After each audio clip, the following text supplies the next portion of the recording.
Rick Swan was murdered and then set on fire. I've never seen anything like that in my career. I really didn't know what all was going on other than my brother was dead. Rick was engaged in this feud with his two stepsons, Brandon and Kevin. They just hated each other. It was very clear. They hated each other. He changed the headstone, so it no longer says Kathy Swan on it. It now has her maiden name on it. It was meant to hurt him, and it did. While digital forensics uncover a spiteful history. My mother deserves to be resting in peace, and I'm just so tired of all this. I ended up getting some images he actually thought he deleted.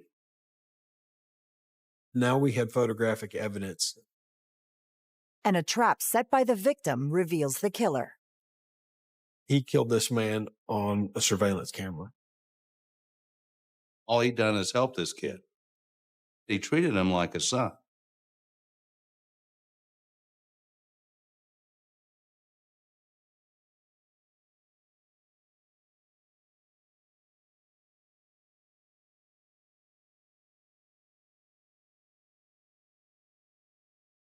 Claremore, Oklahoma, sits 30 miles northeast of Tulsa. It's a city of 20,000 residents, which upholds small-town values. But in the fall of 2018, an emergency call upends this peaceful community. A 911 call came in early that morning that there was a smoke seen on the property of a very well-known local businessman, Rick Swan. Firefighters immediately responded and found a large barn engulfed in flames. The firemen that had arrived could see that there was an RV inside that metal building. And that RV was the source of the fire. They immediately contacted law enforcement. Police were very quickly able to determine it was most likely Rick Swan. They knew this was his property. He lived there. They couldn't find him. We didn't know if we were looking at a suicide, an accidental death, or homicide. The initial observation of the body that was inside, the body was pretty charred. The smells, the odors, it was overwhelming. And that's when I observed that the individual was face down and his arms and legs were out to his side, which was not consistent with someone dying of a fire. You would expect the arms and legs to curl up from the pain. I could see that there were gunshot wounds, one to his abdomen, one to the back of his head. He was shot in the back of the head. He was shot in the chest. He was shot in the lower back. So he's been shot 3 times. I suspected he was murdered and then set on fire. I've never seen anything like that in my career. And we realized at that moment, this had gone from an accidental death or a suicide. This was intentional, and it was going to be a murder. Shooting someone in the back of the head is awfully brutal, and then you hate that man so bad that you light him on fire. That's pretty tough stuff. The victim is transported to the medical examiner's office while investigators begin assessing the charred remains of the barn and RV. This is a difficult crime scene because of the existence of fire. All of the evidence has to be sifted, and that takes a really long time. All the contents of the RV were burned, melted in pieces. Investigators discover 3 9mm shell casings in the debris, solidifying their theory of foul play. This started out as a true whodunit. We're doing everything we could to determine who was the murderer, who did this to Rick Swan.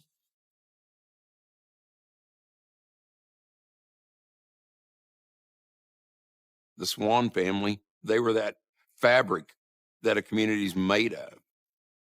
Salt of the earth family, respected family that worked hard. Swan boys, Rick and Chris, grew up on a dairy. I called him, but I never got an answer. And he said, well, his shop was on fire. And I jumped in the truck, By the time I was able to get there, Rick's body had been taken away. I really didn't know what all was going on at that time, other than my brother was dead.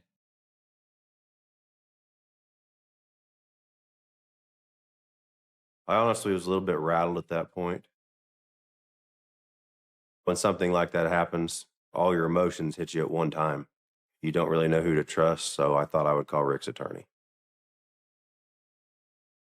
I got a call from Rick's best friend, Tommy, who said, listen, I'm at his property. He's dead. The place is on fire. And I said, oh my gosh, I'm pretty sure that his stepson is going to be the guilty party. His stepson did it.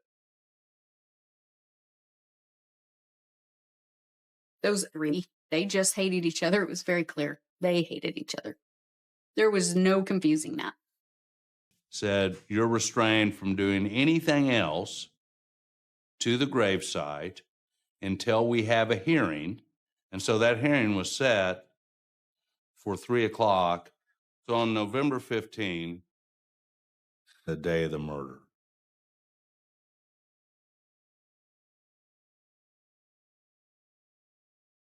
Hours after the Knock on Kevin Foster's door and see what he has to say.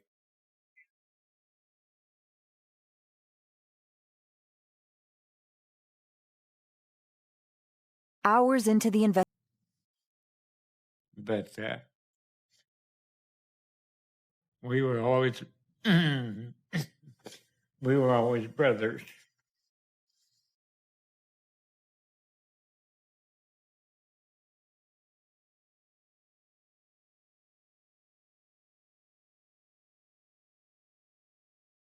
The Ashes of Betrayal, based on a true story of love, greed, and a cold-blooded crime.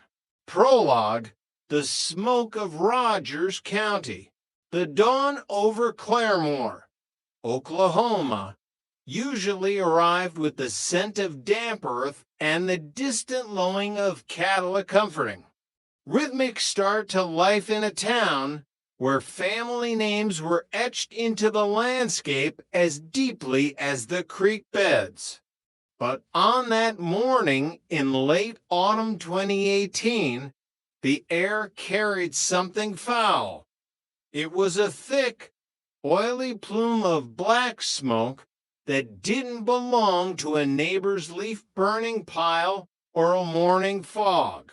It rose from the property of Rick Swan, a man whose reputation was as solid as the pipeline steel he'd spent a lifetime working with. When the first responders arrived, the heat was already a physical wall.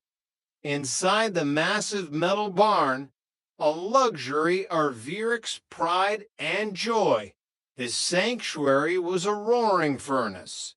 As the firemen hooked their chains to the scorched chassis and dragged the skeletal remains of the vehicle into the light, they expected to find a mechanical failure. Instead, they found the unimaginable. Amidst the melted plastic and twisted aluminum lay what was left of a human being.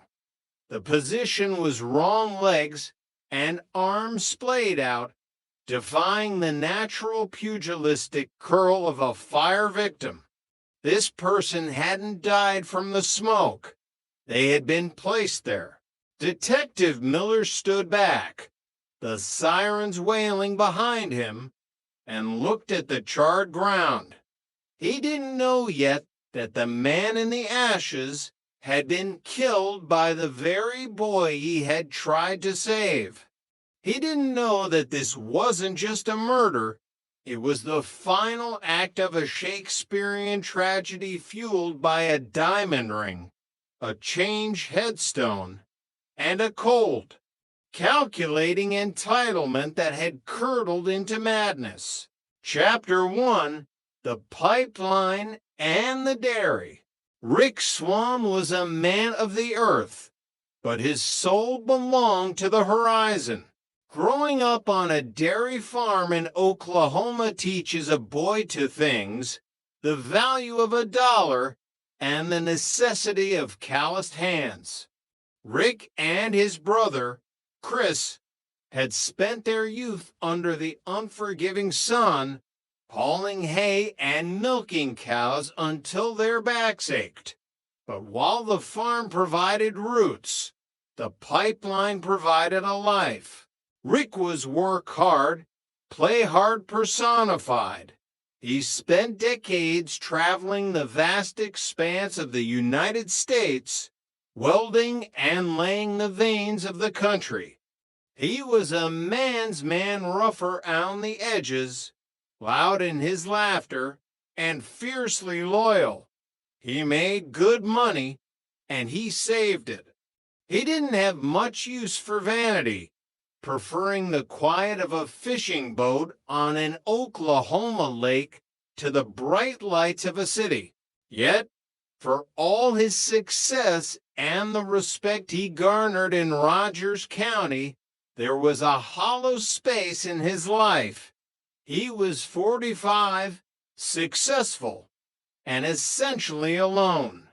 He had seen the world from the window of a truck, but he hadn't found a home until he ran back into Kathy Pavey Foster. Kathy was a ghost from his childhood, a girl he had known in the hallways of school decades ago. She had a smile that could light up a room, but behind her eyes there was a flickering shadow. She had lived a hard life of failed marriage, a struggle with deep, biting depression, and a suicide attempt that had left her family reeling. When Rick saw her again, he didn't see the broken parts. He saw the woman he wanted to spoil. "I can take care of you, Kathy," he'd tell her, his voice gravelly but tender. "You don't have to worry about the world anymore." And he meant it. He moved her into his world, bought her a 2-carat diamond that sparkled with the promise of a peaceful future, and prepared to be the father figure her to grown sons, Brandon and Kevin, desperately needed. Chapter 2: The Prodigal Son.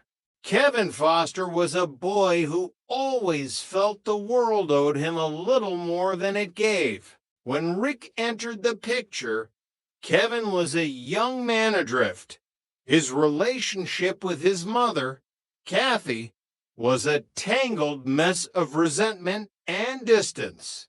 She had kicked him out of the house years prior, tired of the friction, but Rick, in his infinite, perhaps naive generosity, couldn't stand the thought of Kathy's heartbreaking over an estranged son. "He's your blood, Kathy," Rick had argued.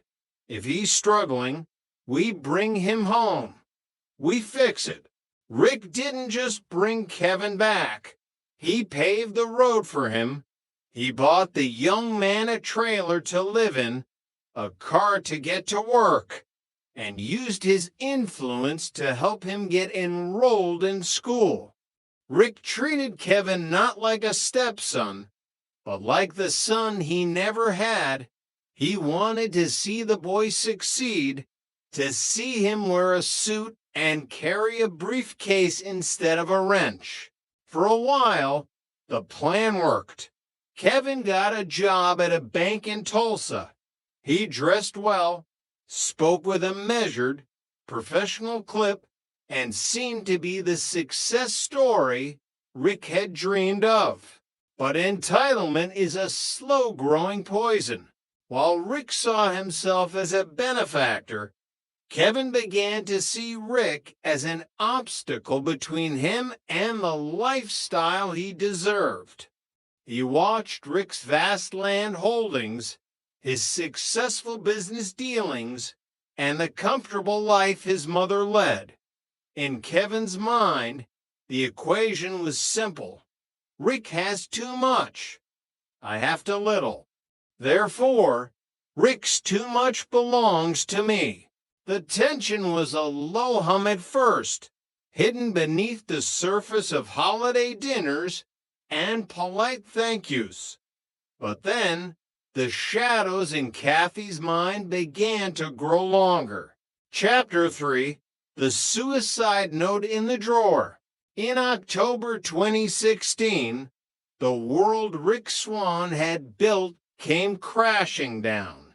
Despite the medicine, the counseling, and Rick's desperate attempts to keep her happy, Kathy's depression won the battle. She took her own life, leaving Rick in a vacuum of grief so profound he considered following her into the dark. For months, Rick was a ghost. He stopped fishing. The work hard, play hard man was replaced by a hollow shell who sat in a quiet house, staring at the walls. It wasn't until 4 months later that he found the note. It was tucked away in a drawer, written in Kathy's delicate script. It wasn't a note of blame. It was a map of a mind in pain. She spoke of her love for him, her struggle, and her final surrender. For Rick, it was the closure he needed to breathe again. He realized that while he couldn't save her, he could honor her by living the life she no longer could. He started getting back on the boat. He started smiling again. He looked toward the future, unaware that the real threat to his life wasn't grief, but the greed of the living. With Kathy gone, the thin thread holding Kevin Foster's resentment in check snapped. To Kevin, Kathy's death wasn't just a tragedy, it was a probate opportunity. He didn't see a grieving stepfather. He saw a man holding onto his inheritance. Chapter 4, The Sound of Missing Zeros. The first sign of the rot came in late 2017. Rick, wanting to continue his role as the supportive father figure, had added Kevin to one of his checking accounts.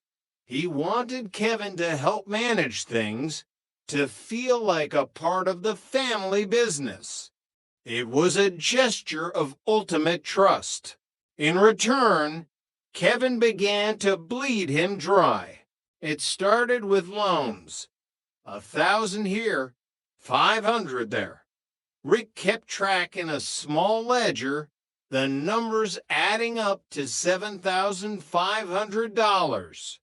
He scolded Kevin, but in the way a father scolds a child who has eaten too much candy, frustrated, but ultimately forgiving. Then the loans turned into theft. Rick walked into his bank one afternoon to check on the balances and felt the floor drop out from under him. An account that should have been robust was missing $17,000. I didn't authorize these withdrawals, Rick told the teller, his voice shaking. Mr. Swan, the teller replied softly, Kevin Foster made these transactions. He's a signer on the account. The betrayal was a physical blow. Rick had treated this kid like a king, and the king had robbed the treasury. When Rick confronted him, the mask of the professional banker finally slipped. There was no apology. There was only a cold, hard demand. I want half of my mother's estate, Rick, Kevin said, his eyes devoid of any warmth. I want the land. I want the money. I want the 2-carat ring. That ring was a gift to my wife. Rick shouted, the pipeline welder's temper finally flaring. The land was mine before I even knew your mother. You aren't entitled to a damn thing. Kevin, we'll see about that. Kevin replied. The lawsuit was filed in March 2018.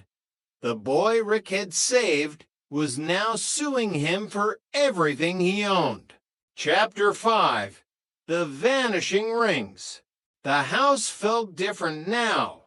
It was no longer a sanctuary. It was a battlefield.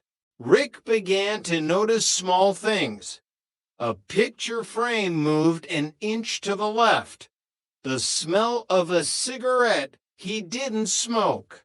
He became convinced that Kevin was using an old key to enter the house while he was away at work. One evening, Rick went to the jewelry box where he kept Kathy's most precious items, the things he couldn't bear to sell or part with. He opened the lid, expecting to see the shimmer of the 2-carat diamond and the gold of her wedding band. The velvet slots were empty. I know he's been in here, Rick whispered to his empty living room. He pulled out his phone and hit record. I'm documenting this because I need a record in case something happens to me. Kevin Foster, he's the one. He's taking everything. How do you get so evil? He felt the walls closing in. He changed the locks, installed security cameras, and set up game cameras, the kind used to track deer in the woods around his shop and his RV. He was a man under siege in his own home. But the final insult didn't happen at the house. It happened at the cemetery. Chapter 6. A Name Scratched Out. 3 weeks before the fire, Rick drove to the Woodlawn Cemetery to sit with Kathy. It was his ritual, his way of staying connected to the only woman who had ever truly known him. As he walked toward the plot, he stopped dead in his tracks. The headstone he had painstakingly picked out, the one that read Kathy Swan, was gone. In its place stood a new stone, cold and sterile. It no longer bore his last name. It said Kathy Pavey Foster. It was an act of symbolic murder. Kevin had tried to erase Rick's marriage, to erase his very existence from his mother's history. Rick stood over the grave, his hands balled into fists, tears of pure rage streaming down his face. "You won't do this," he hissed. "You won't take her away from me twice." He went straight to his attorney, Steve Peters. "I'm done, Steve," Rick said, slamming his hand on the desk. "He wants to play dirty. I'll show him dirty. I want to change my will today." Rick sat in the office and dictated the new terms. He didn't just cut them out. He made it an insult. To Brandon Foster, I leave the sum of $2. To Kevin Foster, I leave the sum of $1. It's a message from the grave. "Steve," Rick said with a grim smile, "I want them to know exactly what I think of them when I'm gone."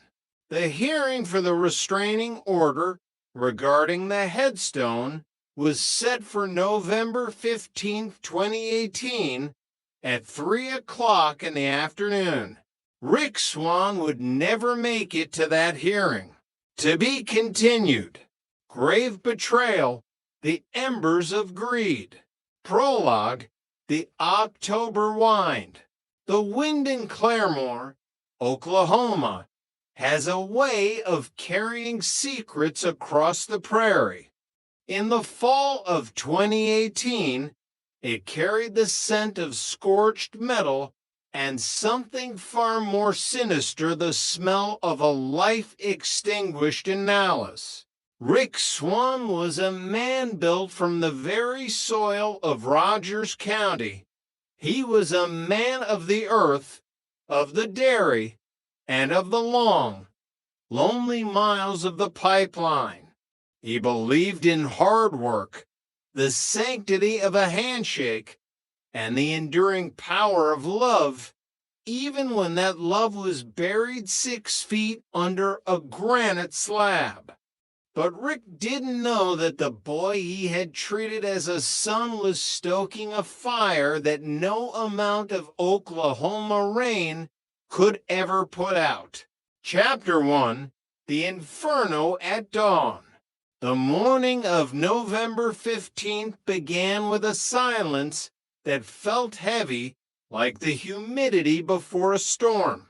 At 10:40 a.m., the peace of the Swan property was shattered not by a scream, but by the crackle of hungry flames. When the 911 call came in, the dispatcher heard the urgency in the neighbor's voice. Smoke was billowing from a large metal barn on the edge of the property, a landmark of the Swan family's success. By the time the fire trucks roared down State Highway 20, the sky was bruised with charcoal clouds. Fire Chief Miller jumped from the truck, his boots hitting the gravel with a thud. "Get that overhead door down," he barked. The heat was a physical wall. Inside the barn, a luxury Arvyric's pride and joy. His escape from the grief that had shadowed him for 2 years was a skeleton of glowing orange. The fireman hooked a winch to the charred chassis and yanked it out into the cool morning air, hoping to save the structure. But as the mist from the hoses settled, the water turning to steam against the blackened metal, a grim realization took hold. "Chief," a young firefighter called out, his voice cracking, "we've got a body." Rick Swan was found face down.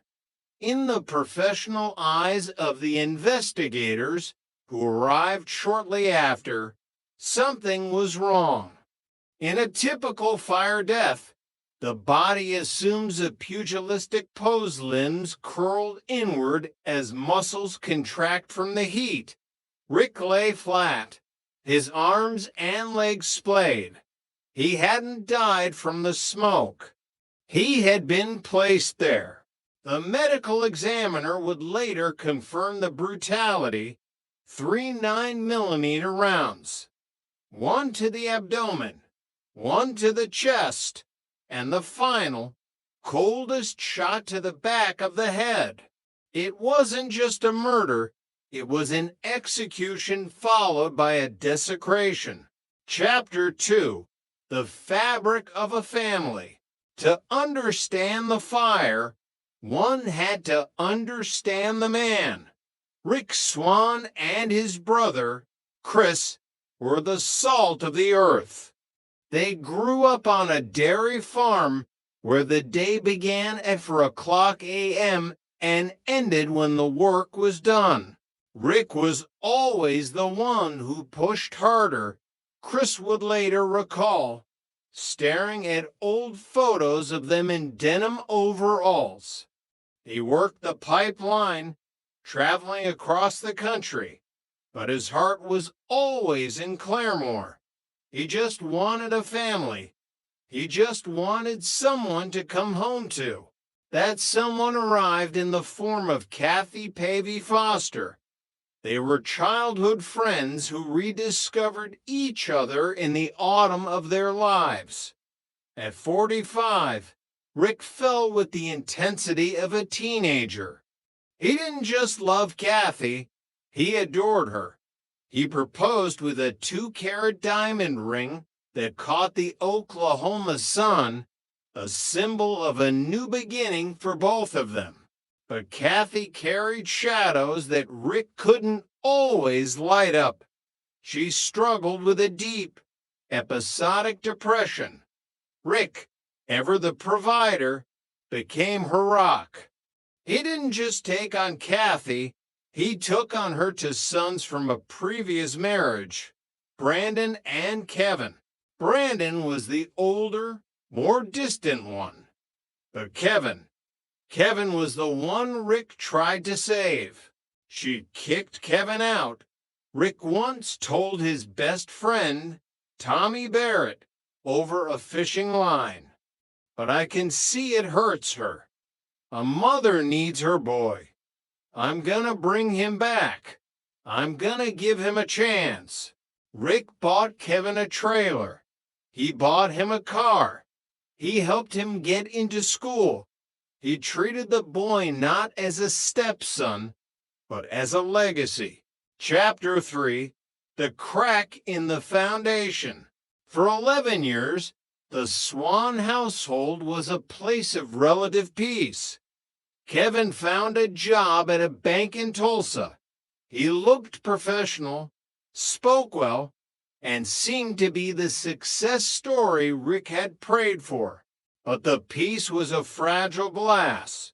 In October 2016, the darkness finally claimed Kathy. Her suicide sent Rick into a tailspin of grief so profound that his friends feared he would follow her into the grave. I found a note. Rick told Chris months later, his voice a ghost of its former self. She was hurting so much. Chris, I didn't see it all. I should have seen it. As Rick began the slow, agonizing process of rebuilding his life, he reached out to Kevin. He thought they could grieve together. In a gesture of ultimate trust, Rick added Kevin's name to one of his bank accounts. His family, Rick told his attorney, Steve Peters, and I don't have anyone else to leave it to. It was the most expensive mistake of his life. The entitlement began as a simmer. Kevin, facing his own financial demons and a growing sense of greed, didn't see Rick as a grieving father figure. He saw him as an obstacle between himself and what he believed was his rightful inheritance. I want half the estate, Rick, Kevin had demanded during a tense dinner in late 2017. My mother's half. Rick had stared at him, bewildered. Kevin, your mother and I built this together, and most of the land was mine before we even met. I've given you $7,500 in loans you haven't touched. I've helped you every step of the way. It's not enough, Kevin had replied, his eyes cold and dark. The feud had begun. Chapter 4, The Desecration of Peace. By March 2018, the gloves were off. Kevin filed a lawsuit against the man who had clothed and fed him. Rick, heartbroken and realizing he was being preyed upon, fought back with a countersuit. But Kevin's warfare wasn't just legal, it was psychological. Items began to vanish from Rick's house. A photo of Kevin's own wedding, small pieces of jewelry, and then the ultimate blow, the 2-carat diamond ring Rick had given Kathy. I know he's coming in here, Rick recorded on a voice memo, his breath hitching. I can see the dust where the pictures used to be. He's taking her things. He's trying to erase me. The escalation reached its peak at the Woodlawn Cemetery. Rick had visited Kathy's grave, seeking the only comfort he had left, only to find the headstone had been moved. A new one had been placed there, one that removed the name, Kathy Swan, and replaced it with her maiden name. It was a cold, calculated attempt to strip Rick of his marriage, even in death. It was meant to hurt him, Steve Peters said. And it did. It broke what was left of his heart. A court hearing was set for November 15th at 3 p.m. to address the restraining order Rick had filed against Kevin. Rick Swan never made it to that hearing. As the sun rose on that fateful Thursday, a red Mini Cooper car far too distinctive for a man trying to hide was seen idling near Rick's gate. Inside the barn, Rick was checking his RV, perhaps planning a trip to clear his head. He didn't hear the footsteps. He didn't see the shadow of the boy he had called son, holding a 9mm pistol. The first shot hit Rick in the abdomen, dropping him to the floor of the RV. The second pierced his chest.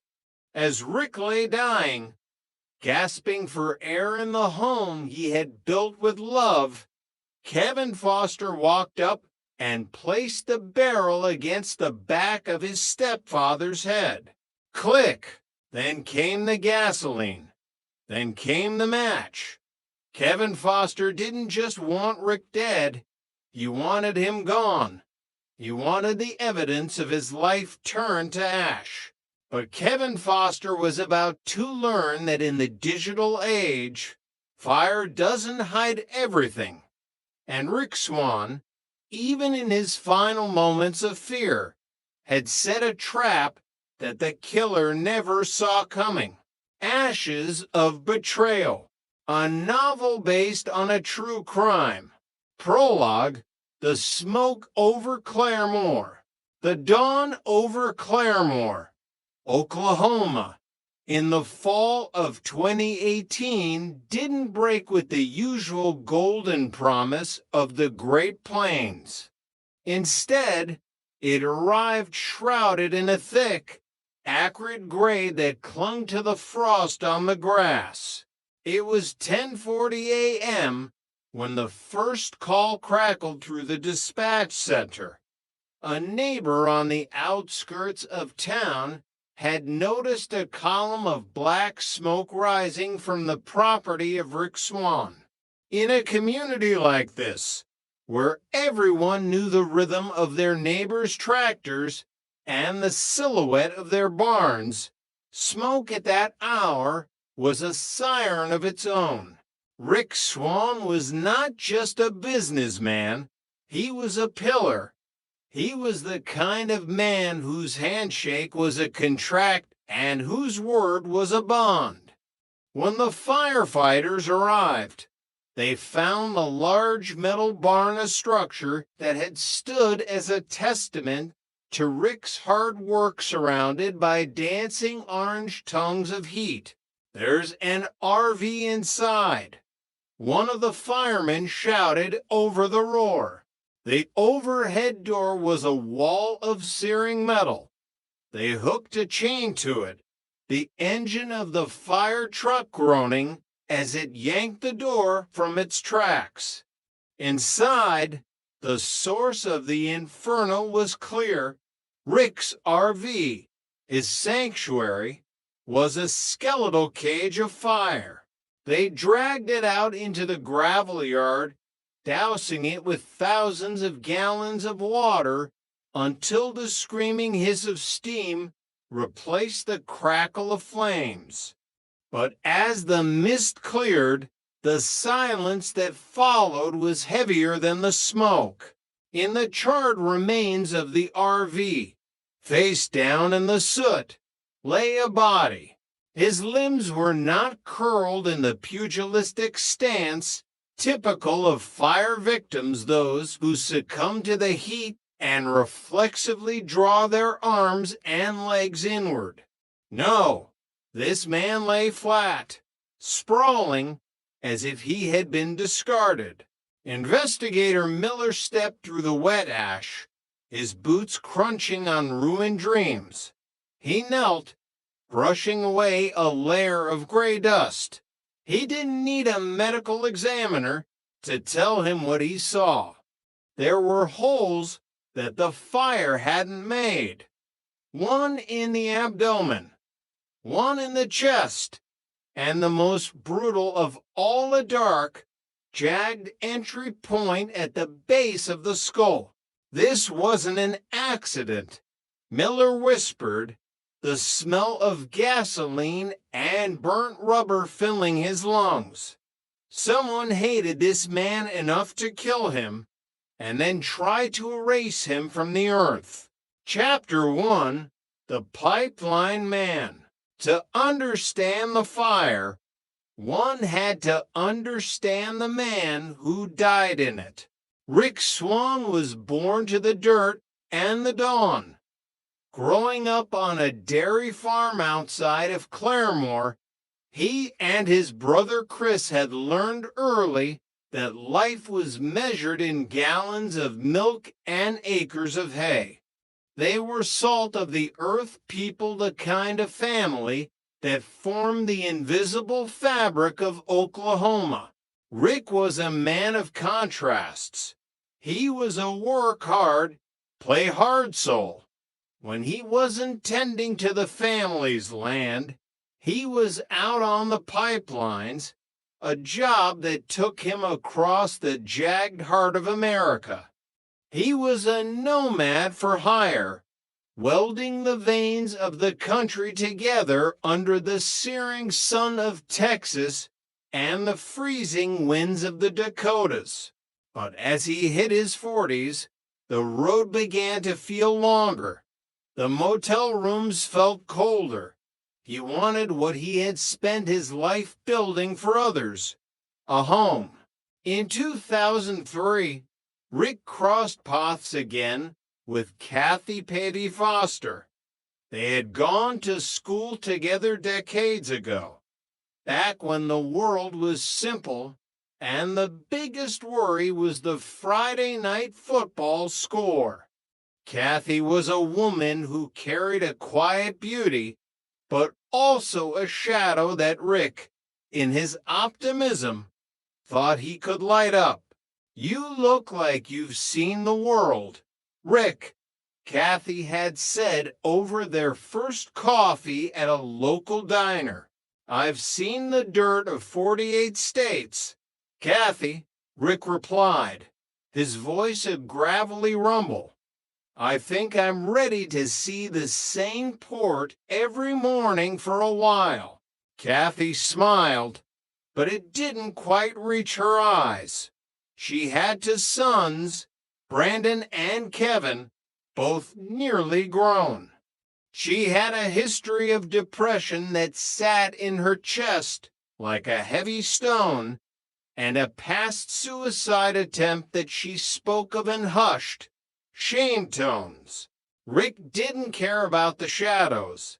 He was a builder. He thought he could build a fortress around her heart that the darkness couldn't penetrate. In 2005, on his parents' country estate, Rick proposed. He didn't just give her a ring, he gave her a 2-carat diamond that sparkled like the North Star. He wanted the world to know she was cherished. "I'll take care of everything, Kathy," he whispered as he slid the ring onto her finger. "You, the boys, the future, you're a swan now." And for a few years, it seemed the builder had succeeded. Chapter 2, The Stepson. While Brandon, the older son, was a quiet observer of his mother's new life, Kevin Foster was a different creature entirely. Kevin was intelligent, perhaps too much for his own good. He had a way of looking at Rick's property, the sprawling acres, the cattle, the successful business, not with admiration, but with a silent, simmering calculation. Rick, ever the provider, tried to bridge the gap. He knew Kathy had struggled with Kevin in the past. She had even kicked him out of the house once in a fit of desperation. But Rick saw a chance for redemption. "He's your blood, Kathy," Rick had said. If he's hurting, we help him. Rick brought Kevin back to Claremore. He bought him a trailer to live in so he could have his independence. He bought him a car so he could find work. He even helped him enroll in school. Rick treated Kevin not as a burden, but as the son he never had. Kevin eventually landed a job at a bank in Tulsa. He wore the suits well. He spoke the language of finance. To the outside world, he was a success story, a young man lifted out of instability by a benevolent stepfather. But inside the Swan household, the air was changing. Kathy's depression wasn't a fire you could douse. It was a slow-growing mold. Despite the diamond ring, the beautiful home, and Rick's unwavering support, the darkness returned in 2016. In October of that year, the fortress Rick had built finally crumbled. Kathy took her own life. Rick found her. The man who had survived the roughest pipeline camps in the country was reduced to a ghost. He stopped eating. He spent hours staring at the horizon where the sun set over the barn. The silence in the house was a physical weight, pressing the air from his lungs. "She's gone, Chris," Rick told his brother one night, his voice hollow. "I did everything. I gave her everything. Why wasn't it enough?" For months later, while cleaning out a drawer he hadn't touched since the funeral, Rick found a note. It was Kathy's handwriting, looped and elegant, yet frantic. It was a suicide note he hadn't known existed. In it, she spoke of the pain that had become a wall she couldn't climb over. Finding the note gave Rick a sliver of peace. It wasn't that he hadn't been enough. It was that the illness was too much. Slowly, painfully, Rick began to step back into the light. He started fishing again. He started looking at his business. He started to believe that at 60, he might still have a second act. He didn't know that the real villain of his story was just beginning his first. Chapter 3, The Accountant's Greed. Death does strange things to families. It can bind them together in grief, or it can strip away the veneer of civility to reveal the rot beneath. With Kathy gone, the bridge between Rick and Kevin Foster collapsed. It started with the money. In October 2017, a year after Kathy's death, Rick, still trying to be the father figure, added Kevin's name to one of his bank accounts. Kevin was working at the bank.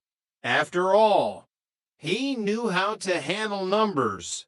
Rick was busy with the land and the grief.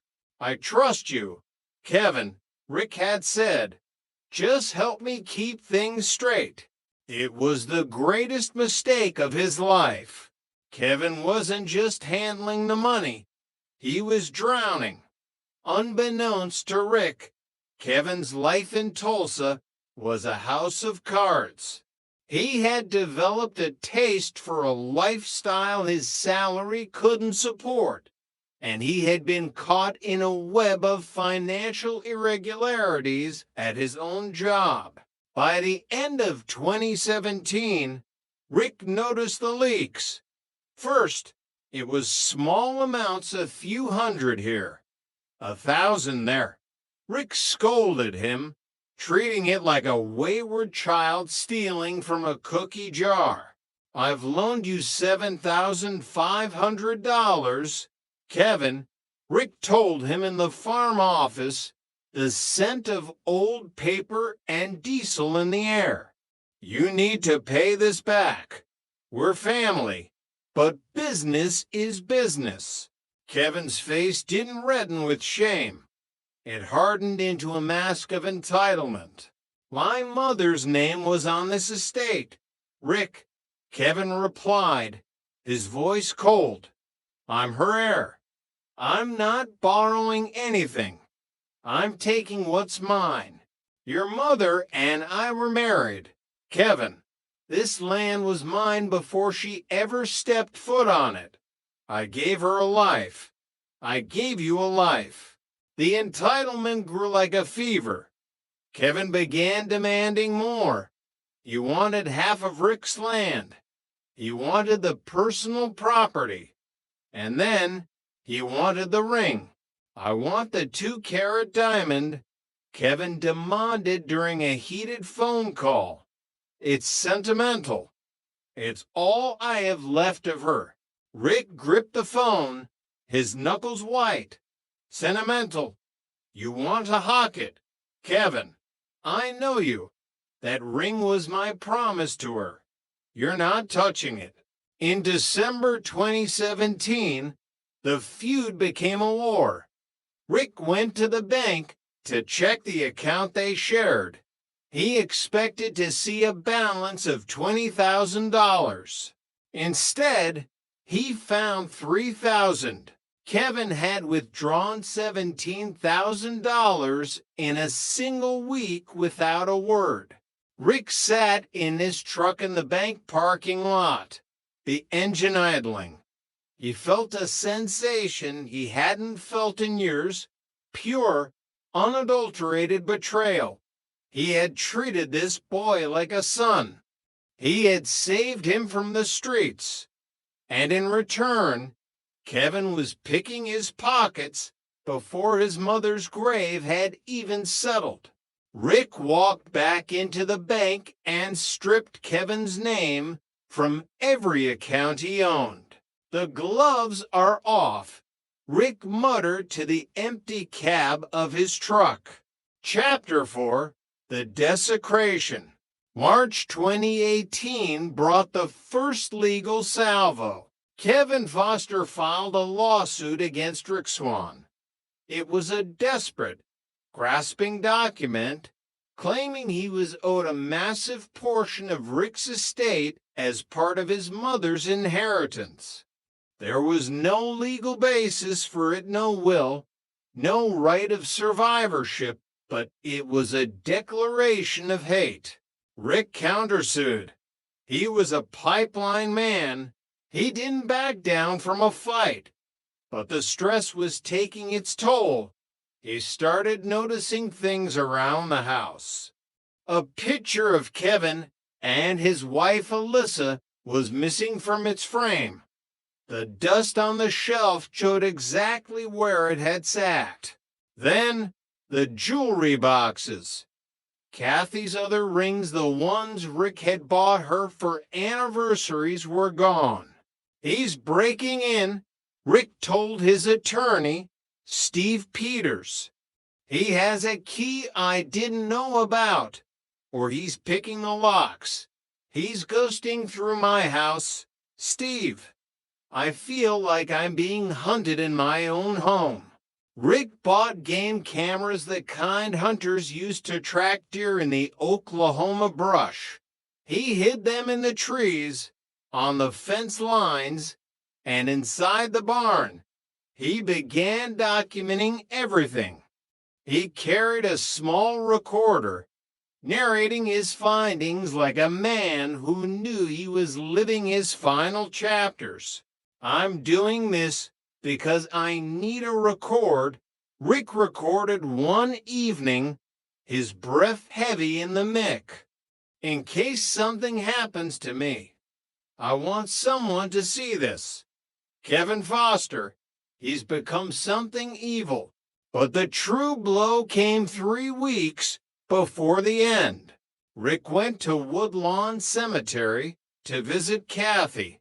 He liked to talk to her, to tell her about the cattle and the weather.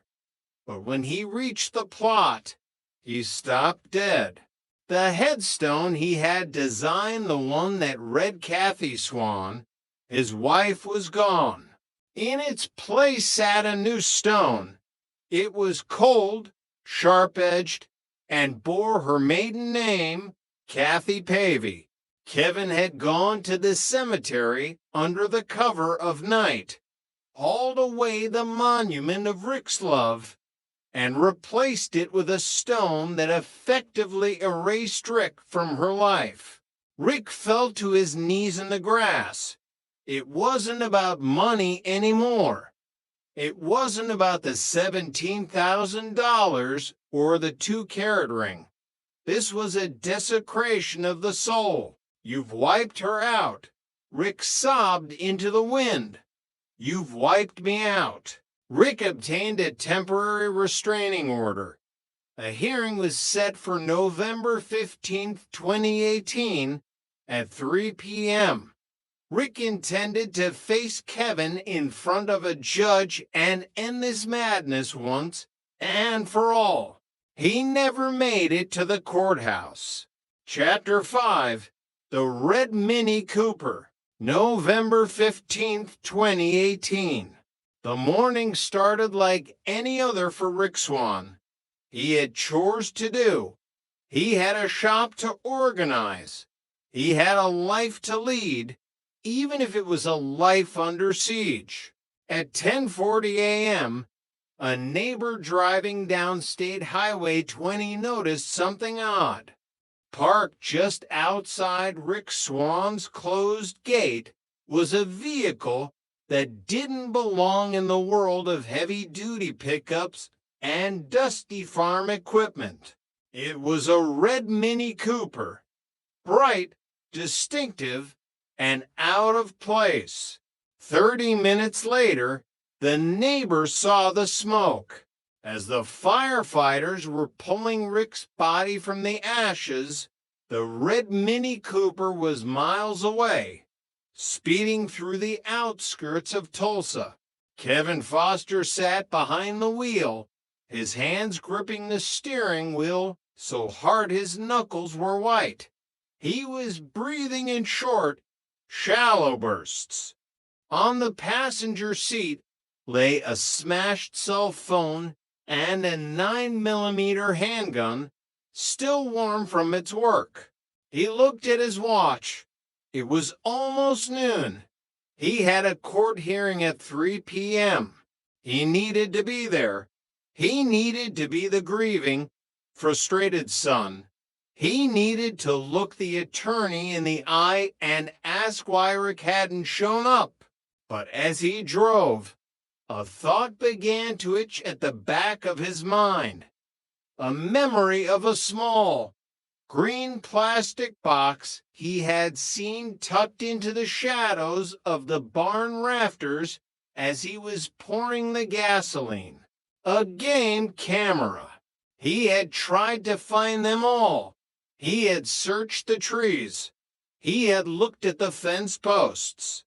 But in his rage, in the adrenaline of the 3 shots, he had fired one to the chest, one to the back, and the final execution in the head he might have missed one.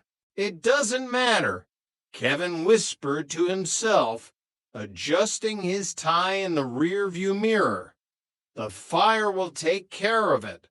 The fire takes care of everything.